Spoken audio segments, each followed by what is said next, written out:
Hello दोस्तों, एक बार फिर से स्वागत है आपका मेरे यूट्यूब चैनल पर। आज हम बात करेंगे एनसीईआरटी क्लास 12 के चैप्टर 2 की, जो कि है पुष्पी पादपों में लैंगिक जनन। ये वीडियो दोस्तों पार्ट 3 है। इससे पहले मैं फर्स्ट और सेकंड पार्ट की वीडियो ऑलरेडी बना चुका हूँ, जिसमें कई टॉपिक्स को हम कवर कर चुके हैं। यदि आपने अभी वो वीडियो नहीं देखे हैं तो प्लीज़ देख लीजिएगा। आज हम इस पार्ट में कई सारे टॉपिक्स को कवर करने वाले हैं, जैसे परागकण के बारे में हम डिस्कस करेंगे, स्पोरोपोलेनिन को पढ़ेंगे, परिपक्व परागकोश का स्फुटन किस तरीके से होता है हम वो देखेंगे। साथ ही साथ हम एक परिपक्व परागकण की संरचना का भी अध्ययन करेंगे। तो आइए शुरुआत करते हैं हम। सबसे पहले हम लघु बीजाणु व सूक्ष्म बीजाणुओं का निर्माण किस तरीके से होता है उस पर एक हल्का सा फोकस डाल लेते हैं। लघु बीजाणुओं या परागकणों या सूक्ष्म बीजाणुओं, दोस्तों ये तीनों नाम एक ही हैं और कभी कभी बच्चों को ये भ्रमित भी कर देते हैं। इनको इंग्लिश में क्रमशः माइक्रोस्पोर या पोलन ग्रेन कहते हैं। तो इनका निर्माण नर पुष्प में बनने वाली लघु बीजाणुधानियों या सूक्ष्म बीजाणुधानियों, जिसको इंग्लिश में माइक्रोस्पोरेंजियम या पोलन सैक कहते हैं, के अंदर क्रियात्मक लघु बीजाणु मात्र कोश का, जिसको इंग्लिश में फंक्शनल माइक्रोस्पोर मदर सेल कहते हैं, उनसे होता है। इनको हम पोलन मदर सेल भी कह देते हैं। दोस्तों आइए देखते हैं कैसे होता है इनका निर्माण। लघु बीजाणुओं के निर्माण की इस क्रिया को लघु बीजाणु जनन या सूक्ष्म बीजाणु जनन, इंग्लिश में माइक्रोस्पोरोजेनेसिस कहते हैं। लघु बीजाणु मात्र कोशिका, जो कि एक द्विगुणित कोशिका होती है। दोस्तों इसको नोट कीजिएगा, ये बहुत इंपॉर्टेंट है, ये कई बार पूछा जाता है। तो इस द्विगुणित कोशिका से ही लघु बीजाणुओं का निर्माण होता है।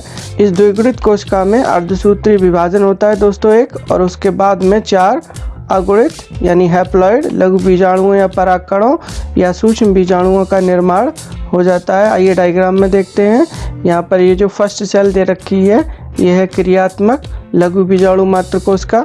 इसमें एक अर्धसूत्रीय विभाजन होता है और 2 केंद्रक बनते हैं।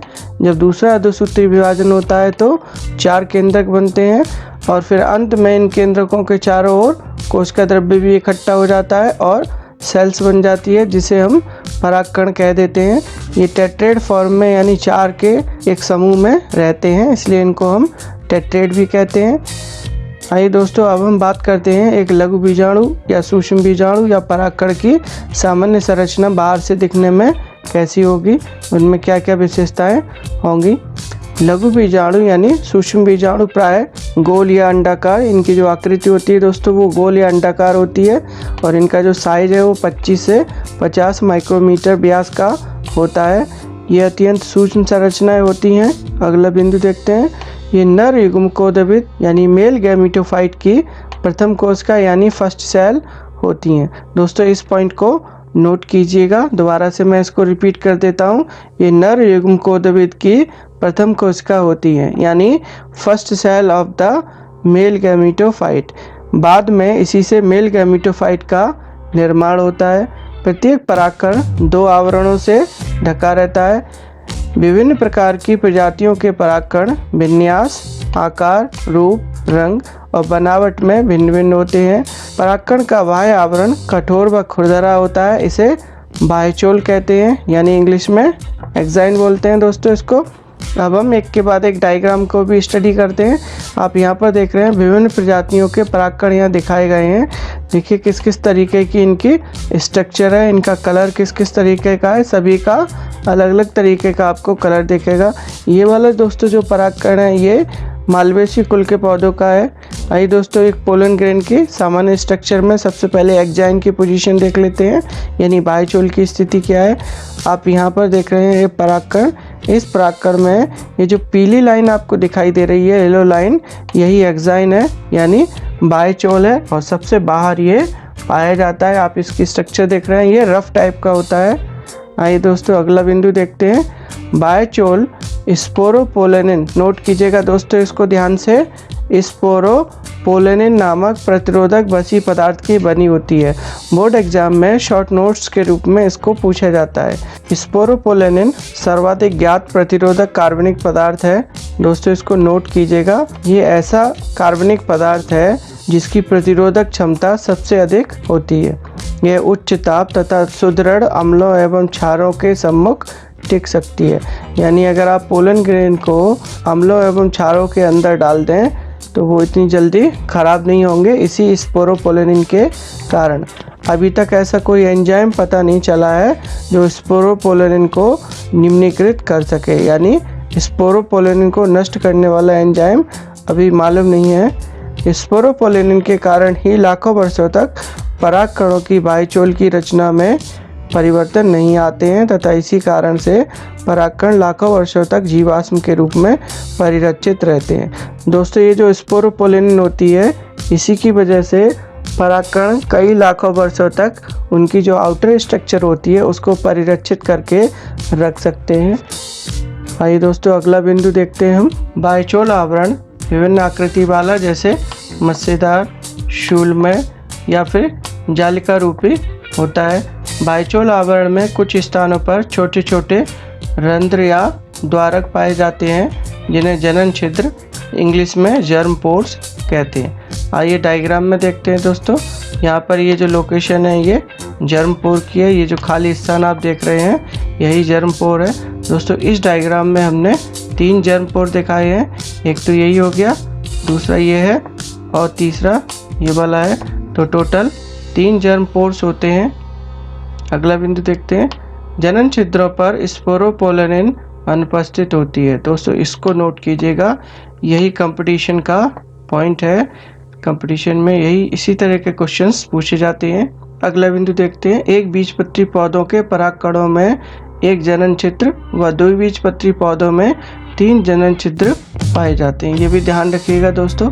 पराग कणों के अंकुरण के समय जनन छिद्रों द्वारा ही पराग नलिकाएं यानी पोलन ट्यूब्स निकलती हैं।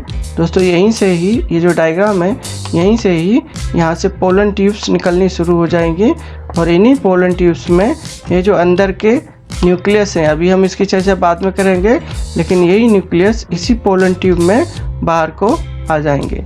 पराग नलिका की खोज GBMC, नोट कीजिएगा इसको दोस्तों, ये भी इम्पोर्टेंट है। पराग नलिका की खोज किसने की, आता है ये GBMC 1824 द्वारा की गई। अगला बिंदु देख लेते हैं दोस्तों। बाह्यचोल के नीचे एक पतली तथा सतत परत पाई जाती है जिसे अंतःचोल कहते हैं। इसको इंग्लिश में इंटाइन बोलते हैं। एक चीज़ बड़े ध्यान से समझने वाली है, ये एक सतत परत है यानी कंटिन्यूअस पाई जाती है, कहीं पर इसमें ब्रेक नहीं है जैसा कि बाह्यचोल में पाया जाता था। बाह्यचोल में जगह जगह पर होल्स हैं जिनको हम जर्म पोर कहते हैं। आइए डायग्राम में देखते हैं हम कहाँ पर हमको इंटाइन देखने को मिलेगी। आप यहाँ पर देख रहे हैं ये जो ऑरेंज कलर की लाइन है यही इंटाइन है और ये ठीक एक्साइन के नीचे जो येलो वाली लाइन है उसके नीचे पाई जाती है। अगली विशेषता देखते हैं, यह पेक्टोसेलुलोज, इसको नोट कीजिएगा दोस्तों। पेक्टोसेलुलोज जो है वो पैक्टिन और सेलुलोज से बना हुआ एक कार्बोहाइड्रेट होता है, उससे ये परत बनी हुई होती है। परागकण में अंतःचोल के ठीक नीचे जीव द्रव्य कला उपस्थित होती है जो परागकण के द्रवी माध्यम जिसे परागकण का जीव द्रव्य कहते हैं उसको घेरे रहती है। तो यहाँ पर जो ग्रीन वाली जो लेयर देख रहे हैं दोस्तों यही जीव द्रव्य कला है परागकण की।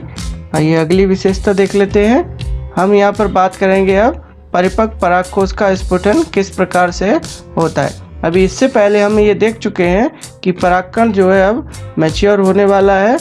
आगे की जो गतिविधि तब शुरू होगी जब साथ ही साथ परागकोश का स्फुटन भी हो जाएगा। परागकोश के परिपक्व होने पर इसकी भित्ति में से मध्य स्तर, दोस्तों इनको नोट कीजिएगा, कौन कौन से स्तर जो है वो नष्ट होते हैं। तो मध्य स्तर और टेपिटम स्तर नष्ट हो जाता है तथा अब केवल वाय स्तर यानी एपिडर्मिस एवं अंतः स्तर यानी एंडोथीसियम ही शेष रह जाते हैं। आगे देखते हैं। परागकोश का स्फुटन प्राय अनुदैर्घ्य दरारें यानी लॉन्गिट्यूडिनल स्लिट्स बनने से होता है जो प्राय 2 सूक्ष्म बीजाणुधानियों के मिलने के स्थान पर होती हैं। दोस्तों, इस बिंदु पर ध्यान दीजिएगा, ये जितने भी पोलन ग्रेन्स होते हैं उनमें अधिकांश में परागकोश का स्फुटन इसी विधि के द्वारा यानी लॉन्गिट्यूडिनल स्लिट्स बनने से होता है, लेकिन इसके अतिरिक्त कभी कभी अग्रछिद्रों या फिर अनुप्रस्थ दरारों या फिर कपाटों आदि तरीके से भी हो सकता है। आइए दोस्तों अब डायग्राम के द्वारा सबको बारी बारी से समझते हैं। सबसे पहले हम अनुदैर्घ्य को समझेंगे, लॉन्गिट्यूडिनल को। यहाँ पर देखिए दोस्तों, जो पोलन सैक है वहाँ पर बीच में दरार बन जाएगी और फिर उसके बाद ये जो पोलन्स है वो फ्री हो जाएंगे, परागकण मुक्त हो जाते हैं। अगर हम ट्रांसवर्स की बात करें यानी अनुप्रस्थ दरारों की, तो ये जो पोलन सैक है उसमें बीच में गैप बन जाएगा, दरार बन जाएगी और वहीं से ये पोलन फ्री हो जाते हैं। पोरीसाइडल यानी कि छिद्रों द्वारा अगर देखें तो परागकोश के सबसे ऊपर होल्स बन जाएंगे या छिद्र बन जाएंगे, वहाँ से परागकण निकल जाते हैं। और हम बात करें यदि कपाट विधि से, तो यहाँ पर छोटे छोटे से कपाट बनने शुरू हो जाते हैं पोलन सैक के अंदर और उनमें से परागकण मुक्त हो जाते हैं। दोस्तों अब हम बात करेंगे कि आगे किस तरीके से परागकोश का स्फुटन होता है और इसमें मुख्य भूमिका कौन सी कोशिका निभाती हैं, इसको ध्यान से समझिएगा। अब अंतः स्तर से जल हानि के कारण परागकोश की रंध्रक या मुख्य कोशिकाओं, ध्यान से नोट कीजिएगा दोस्तों, रंध्रक या मुख्य कोशिकाओं पर दबाव पड़ता है जिससे ये कोशिकाएं एक दूसरे से पृथक होने लगती हैं। आइए पिछले डायग्राम में हम इसको समझते हैं। यहाँ पर राइट हैंड साइड में दोस्तों एक एंथर सैक दिखाया हुआ है जो कि स्फुटन वाली स्थिति में है। यहाँ पर ध्यान से देखिएगा दोस्तों, ये जो स्टोमियम सेल्स हैं, ये जो गुलाबी रंग से बनी हुई हैं, दोनों साइड में जो उपस्थित हैं, इनकी वजह से ये जो पूरा माइक्रोस्पोरेंजियम है दोस्तों, ये दो माइक्रोस्पोरेंजियम है, ध्यान से समझिएगा। एक ये वाली माइक्रोस्पोरेंजियम और एक ये वाली माइक्रोस्पोरेंजियम। साथ ही साथ लेफ्ट साइड में भी आप देखिएगा, एक माइक्रोस्पोरेंजियम ये है और दूसरी माइक्रोस्पोरेंजियम ये है। ये जो पूरा डायग्राम है ये वाला, ये एक परागकोश का डायग्राम है। इससे पहले मैंने आपको पार्ट 1 में बताया था कि एक परागकोश में 4 परागधानी यानी पोलन चैम्बर्स पाए जाते हैं जिनके अंदर परागकणों का निर्माण होता है, इन्हें परागधानी भी कहते हैं।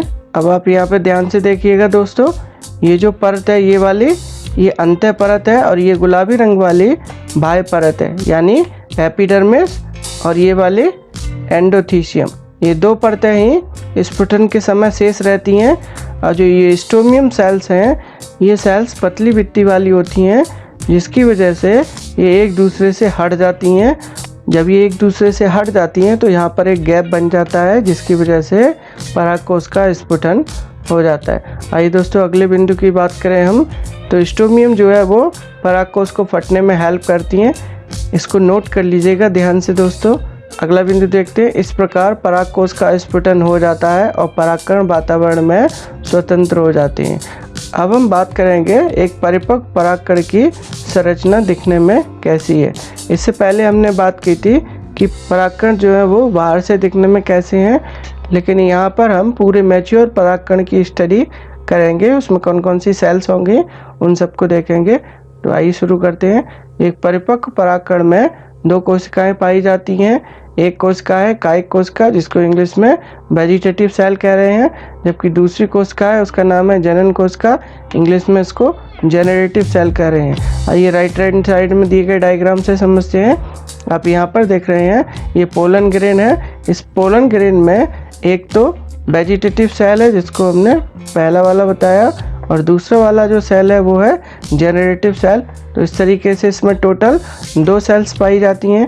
कायिक कोशिका आकार में बड़ी होती है तथा इसमें एक अनियमित आकृति का एवं बड़ा केंद्रक तथा प्रचुर मात्रा में खाद्य भंडार पाया जाता है। आइए देखते हैं हम यहाँ पर, ये जो देख रहे हैं आप वेजिटेटिव सेल, ये दिखने में दोस्तों बड़ी होती है। साथ ही साथ आप ये जो देख रहे हैं ग्रीन कलर का, ये इसी का जीव द्रव्य है जिसमें प्रचुर मात्रा में भोजन वगैरह भरा हुआ है। आइए अब देखते हैं दोस्तों अगली सेल्स यानी जेनरेटिव सेल।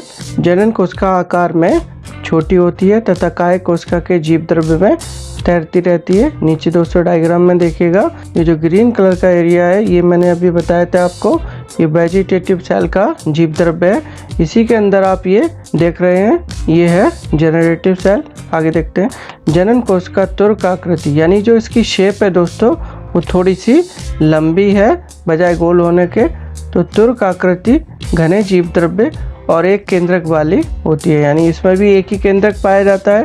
लगभग 60% से अधिक आवृतबीजी पादपों के परागकण इस 2 कोश की अवस्था में ही पराग कोश से झड़ते हैं। इसको दोस्तों नोट कीजिएगा, ये इम्पोर्टेंट है। बोर्ड एग्जाम में पूछा जाता है कि पराग कोश से परागकण किस अवस्था में झड़ते हैं या संकलित होते हैं। आइए अगला बिंदु देखते हैं। शेष प्रजातियों में जनन कोश का पराग कोश से झड़ने से पहले ही एक समसूत्री विभाजन यानी माइटोसिस द्वारा विभक्त होकर 2 नर युग्मकों का निर्माण करती है। ये जो नर युग्मक हैं दोस्तों, यही आगे जाकर के जनन की क्रिया में भाग लेंगे। इस प्रकार अब परागकण 3 कोश की अवस्था यानी अब उसमें 3 सेल हैं, तो इसको 3 सेल स्टेज बोलते हैं। इसमें कौन कौन से हैं? पहला है वेजिटेटिव या ट्यूब सेल है और 2 है मेल गैमीट्स। तो इसी स्टेज पर ये कोशिका रिलीज होती है। अनेक प्रजातियों के परागकण हवा में तैरते हैं और श्वसन पथ, ये दोस्तों हमारे नाक के बाद का जो पथ होता है वही श्वसन पथ है। इसी के द्वारा वायु हमारे अंदर बॉडी में प्रवेश करती है। तो श्वसन पथ में प्रवेश कर श्वसन संबंधी विकार जैसे कि दमा, ब्रोंकाइटिस आदि का कारण बनते हैं। आइए देखते हैं दोस्तों कौन कौन से ऐसे पौधे हैं। पार्थेनियम, जिसको हम गाजर घास भी कहते हैं और जो भारत में आयातित गेहूं के साथ एक जंगली घास है, यह पराग एलर्जी का दोस्तों एक प्रमुख कारण है। इसके अलावा चिनोपोडियम, एमरैंथस, रिसिनस, सिनोडोन, प्रोसोपिस आदि भी एलर्जी उत्पन्न कर देते हैं। डायग्राम में दोस्तों इनको पहचान लीजिएगा। पार्थेनियम दिखने में कैसा है, चिनोपोडियम दिखने में कैसा है, ये बथुए जैसा होता है दोस्तों। और ये जो ऊपर देख रहे हैं यहाँ पर, इसके फ्लावर्स हैं, इन्हीं के अंदर पोलन ग्रेन्स बनते हैं। साथ ही साथ एमरैंथस देखिएगा, ये भी इसका पूरा एक इन्फ्लोरेसेंस है यानी पुष्पक्रम है। बहुत आप एक खास बात देखिएगा इन तीनों में कि इन तीनों में पुष्पों की संख्या बहुत ज़्यादा है, जिसकी वजह से पोलन ग्रेन बहुत मात्रा में डेवलप होते हैं, बनते हैं और वो वातावरण में आ जाते हैं और एलर्जी उत्पन्न करते हैं। आइए दोस्तों अब हम बात करते हैं कुछ इंटरेस्टिंग पॉइंट्स की। परागकण पोषक तत्वों से भरपूर होते हैं। इनमें प्रोटीन 7 से 26%, कार्बोहाइड्रेट 24 से 48%, वसा 9 से 14.5% तक पाए जाते हैं। पश्चिमी देशों में परागकण उत्पादों की एक बड़ी खपत है। यहाँ गोलियों और सिरप के रूप में इन्हें तैयार करके बाजार में बेचा जाता है। इन देशों में परागकणों को स्वास्थ्य में सुधार, एथलीट्स और धावक अश्वों यानी घोड़ों को अच्छे प्रदर्शन के लिए गोलियों या सिरप के रूप में दिया जाता है। राइट हैंड साइड में आप दोस्तों कई सारे प्रोडक्ट देख रहे हैं जो पोलन ग्रेन से ही बने हुए हैं। तो दोस्तों इस प्रकार से हमने आज बताए गए सारे टॉपिक्स को इस वीडियो में कवर कर लिया है। दोस्तों मैं पुनः आपसे रिक्वेस्ट करूंगा कि प्लीज़ मेरे चैनल को सब्सक्राइब कीजिएगा, साथ ही साथ इस बेल आइकन को ज़रूर दबाइएगा ताकि जो नोटिफिकेशंस हैं वो आपको जल्दी से जल्दी मिल जाएं और आप उनको जल्दी से जल्दी रीड कर लें। Thank you.